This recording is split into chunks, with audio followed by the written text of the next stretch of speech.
Berawal dari tahun 2020 saat pertama kali datang di Kertawangi, Adi Bangunwiratmo, pengelola wisata Situreret, tertarik dengan keindahan alam setelah ia menengok kebunnya yang lama tidak ia kunjungi. Adi mengaku bahwa ia awalnya hanya ingin menanam sayuran saja. Namun setelah melihat adanya mata air dan melihat hasil tanamannya tidak terlalu memiliki value yang baik, maka mulailah Adi berpikir untuk membuat agrowisata.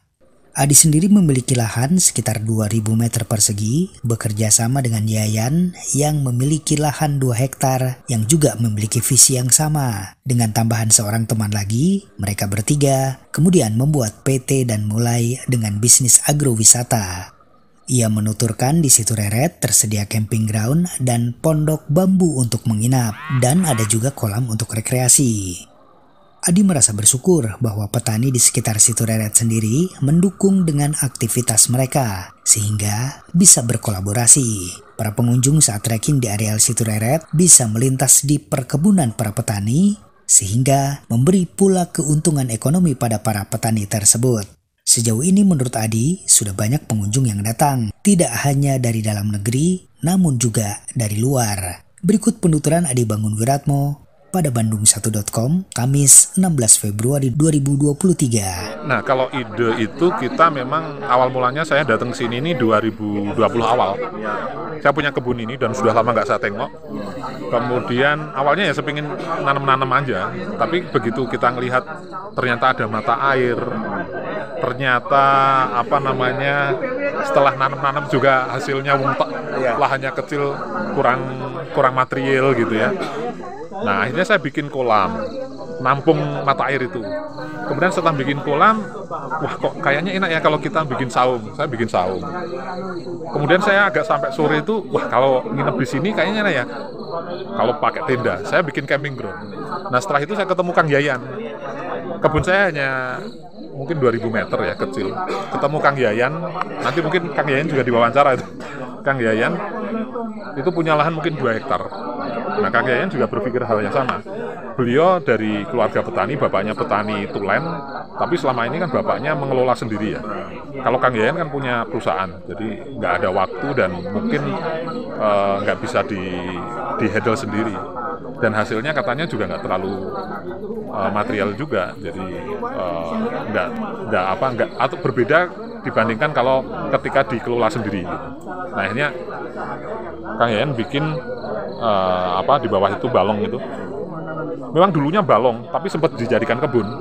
Kemudian beliau bikin lagi balong, waktu itu dijadikan untuk pemancingan. Nah, di sini kebunnya Kang Yayan ini kalau ada pengunjung gimana parkirnya? Kang Yayan bikin kebun yang di sini dijadikan parkiran. Nah, kita ketemu dengan Kang Yayan, Kang, wah kenalan, kemudian yuk kita bareng-bareng bikin sesuatu lah. Sesuatu itu ya kalau muluk-muluknya itu pengen agrowisata gitu. Tapi kita berpikir kita bikinnya itu ya enggak, karena modal kita juga terbatas, nggak usah seperti yang lain-lain. Nggak usah yang lain-lain istilahnya harus minjem sana sini atau harus bermodal besar. Kita bikin yang paling dasar dulu.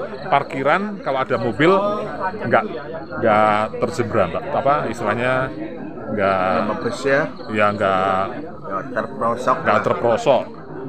Terus karena di sini ada kebun yang bisa naik ke atas dan bisa ngeliat gunung, kita bikin jalur trekking. Kemudian kita perlu ada tempat untuk kalau kehujanan bisa ngumpul ya ini. Saung. Terus saya bikin ada simbol lah, pondok bambu. Nah, dari situ kemudian kita bikin PT, karena kalau nanti ada keterkaitan dengan administrasi, ada badan hukumnya. Nah, kita bikin PT bertiga dengan satu teman lagi, karena kalau cuma berdua kan nanti kalau ada konflik gitu repot. Kita bertiga dan satu teman lagi itu juga punya kebun kecil di situ. Jadi kita bertiga. Jadi awalnya itu aja. Jadi apa sih fasilitas yang ada? Namanya apa sih Pak Di? Namanya Situreret. Situreret ya. Jadi namanya Situreret. Fasilitas masih sangat minim. Kita punya balong tadi atau kolam yang sekarang tidak lagi digunakan untuk pemancingan, tetapi digunakan untuk main sampan. Atau orang kalau misalnya berkunjung pengen makan di pinggir kolam, di situ ada ikan-ikannya. Memang ikannya juga nggak kita ambil juga, hanya untuk daya tarik lah. Ada kolam, kemudian ada parkiran, ini bisa 20 mobil lebih kan.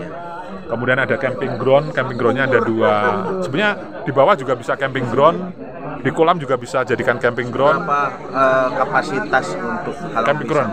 Nah, waktu itu kalau keseluruhan ini mungkin barang 30 sampai 40 tenda yang Arpenas itu yang panjang itu bisa. Kalau semuanya di blok ya. Nah, kita ada fasilitas camping ground, ada pondok bambu. Kalau orang tua pengen nginep di sini, nggak pengen di tenda, bisa di pondok gitu. Ya, yang ini villa ini yang ya ini bukan villa lah, pondok bambu lah. Tapi trek jalan berapa ini? Trekking, jalur trekkingnya. Ya. Jalur trekking ini kan kita melewati jalan-jalan kampung ya, jalan-jalan dusun juga ya. Kalau kita muter dari sini terus kemudian ke bawah terus nanti balik lagi mungkin 1 kilo lah. 1 kilo ada. Nah, ada toilet, kemudian ya ini ada pendopo sederhana gitu ya. Terus ada kebun-kebun. Nah, kebun-kebun kita memanfaatkan kebunnya petani juga untuk. Tapi kalau pengunjung udah mulai dari mana aja, Pak? Pengunjung itu sudah mulai dari perusahaan-perusahaan. Jadi perusahaan yang pengen rapat di ruang terbuka gitu udah ada, atau hanya sekedar pengen refreshing. Perusahaan-perusahaan udah sering gitu. Kalau perorangan masih ada? Perorangan ada, datang hanya misalnya pengen ngopi di bawah gitu ada. Jadi datang ngopi, dan kita belum menerapkan tiket. Kita nggak ada tiket karena memang masih free. Jadi masih terbuka, tapi biasanya kalau berkunjung kan harus perlu snack. Nah, di situ kan ada warung tuh, bisa makan di situ. Luasnya berapa sih keseluruhan? Kalau lahan kita sendiri itu sebenarnya mungkin sekitar 2 sampai 2,5 hektar luasnya. Tapi kan kita diuntungkan dengan lahannya petani, yang petani tadi terbuka dengan aktivitas kita ya. Jadi kalau ngomongin lahan, kalau kolaborasi dengan petani, luas banget. Karena ada juga jalur trekking yang panjang, itu 3,5 kilo yang lewat kebun-kebun petani, dan itu beberapa kali pengunjung juga nanti. Udah dilakukan. Jadi pengunjung itu datang pengen trekking yang agak jauh, bagaimana? Nah, lewat situ. Kalau yang mau lebih jauh lagi ke Curug Bubruk, saya nggak ajak ke Curug Pelangi misalnya, karena udah jadi ya. Kalau Curug Bubruk ini kan lebih alami ya, lebih alami. Jadi saya biasanya bawa ke Curug Bubruk. Kalau Curug Layung, sebelum Dusun Bambu itu ada masjid atau musola, itu ke situ. Masuknya ke situ. Itu masih alami itu. Gitu. Nah, itu jadi tadi perusahaan, terus keluarga. Ada keluarga yang terdiri dari kakek, nenek, cucu, camping. Ada juga sekolahan, kemudian komunitas ya. Sebulan atau 2 bulan yang lalu kita ada yang namanya Beacon Camp. Jadi seniman itu belajar di sini, mengeksplorasi alam, kemudian membuat karya. Nah, itu pesertanya ada yang dari luar negeri juga. Jadi kalau ngomongin yang dari luar negeri pernah datang ke sini nih, ada Taiwan, ada Korea. Ya meskipun fasilitasnya kayak gini, tapi ada yang dari Mesir, sekarang ada yang dari Singapura. Tapi yang terpakai sekarang untuk camping ground, fasilitas lainnya berapa luas? Tadi 2 hektaran. 2 hektar ya. Sama dengan yang di atas sebenarnya. Sebenarnya kita mau buka juga camping ground di sana di atas, karena itu bisa lihat Gunung Burangrang kan. Tapi ya karena ini pun belum terlalu banyak dipakai ya. Maksudnya setiap minggu juga belum tentu ada sekarang. Sudah berapa tahun?